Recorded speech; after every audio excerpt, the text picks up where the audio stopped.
Hello everyone, welcome back to the channel. In today's video we've got some exciting news for all the AFOLs and LEGO fan designers out there. The BrickLink Designer Program has just revealed the 5 finalist sets for Series 9 and they're absolutely gorgeous. We'll walk through each one, talk architecture, theme, piece count and why they stood out. So if you're new here, hit the subscribe button and ring that bell so you don't miss any build announcements or reviews or any LEGO content that we do on this channel. But let's just dive straight into it. So of course, for Series 9, BrickLink invited fans to obviously design and submit their projects, and from hundreds of ideas, the following 5 have been selected as finalists.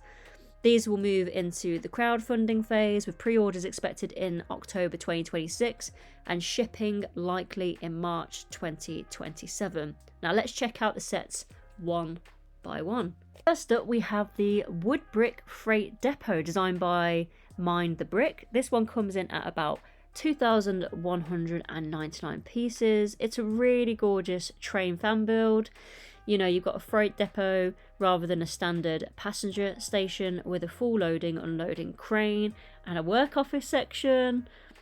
It really is a beautiful build. The dark orange bricks for the walls and the dark blue sliding doors give it a distinct industrial era feel.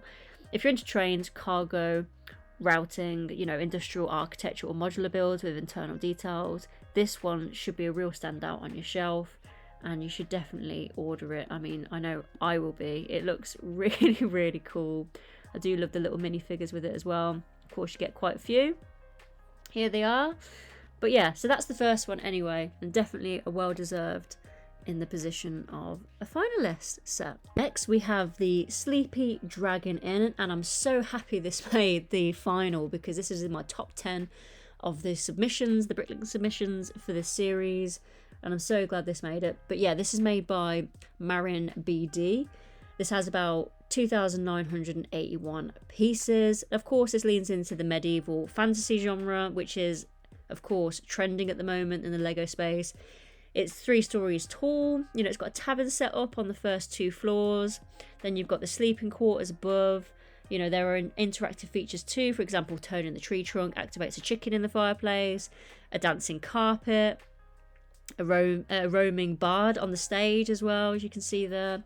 So if you really enjoy castles, fantasy, RPG style dioramas, or you know, display builds with lots of hidden full fun details, Sleepy Dragon Inn might hit the sweet spot. And I know for sure that this will be probably probably one of the most sought after sets of this series.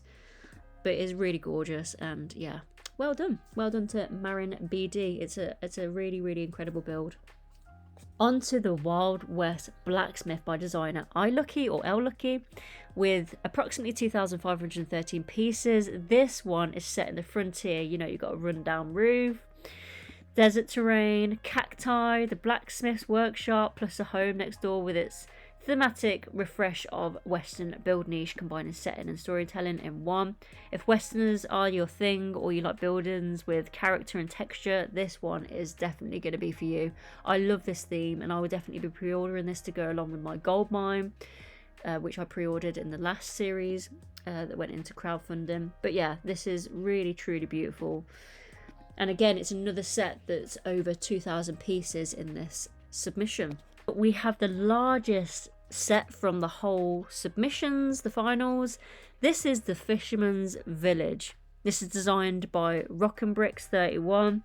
You know, it's an impressive nearly 4,000 pieces. It's 3,995. It is absolutely stunning. Look at that. The seaside village features elevated walkways, a lighthouse. You know, you've got the gifts and souvenirs shop there. So many cool features. You've got the haberdashery shop, the boat. You know, it's just full of colourful buildings. You've got the tribute here to the ships as well. You know, it's really, really beautiful. But yeah, if you're after a large display build for your city, you need this in your collection for sure. This is very compelling. You know, it's definitely going to be the priciest of the bunch. You know, definitely £300 plus, I think. maybe £400, who knows, $500. But yeah, this is really, really truly beautiful. And yeah. And then last but certainly not least, we have the pumpkin patch by designer Sophie Builds. This is just 565 pieces, and I'm so glad out of, you know, the hundreds of submissions, there is at least one smaller build that has made it to the final. You know, this is a more compact set, you know, seasonal style build. It's a farm stand filled with pumpkins, warm autumn colours, a couple of minifigures, and the display size is really friendly. It just shows that you don't need a huge piece count to make something visually impactful. Plus, if you're on a budget or looking for a smaller build, this is a great pick. You know, the other sets, they're going to be at least a £200 mark, I think. You know, 150, 200, maybe 250, who knows. So this will probably be, I don't know, 40 quid maybe. So it definitely will be much better for your wallets, and it is beautiful. I'm glad it made it.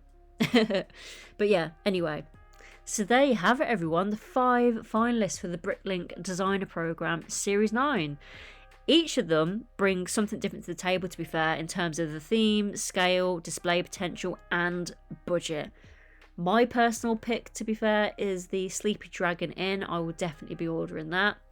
I do like the Wild West Blacksmith and the Pumpkin Patch. The Fisherman's Village I would order as well. It depends on the price point, and also I don't know where I'm going to display that because I think it's going to be huge. So we shall see about that. I think the one that I'm not the most excited for is the Freight Depot, but I can see other people who will enjoy that. I'm just not building a city. If I was building a Lego city right now, I'd buy it, but I'm not. But yeah, so that's what I'm excited for. What about yourself? Drop a comment down below with the one you're most excited about and why. But as I said, pre-orders are in October 2026 and they will ship in March 2027. So now's your chance to plan ahead, decide your budget, and maybe even design how you'll display them. But yeah, anyway, if you enjoyed this video, smash that like button, subscribe to the channel for more Lego news, reviews, builds, and share this with your friends who also love collecting Lego or designing Lego. And as always, thanks for watching. I'll see you in the next deep dive into the Lego world, and yeah, just keep building, and I'll see you on the next one.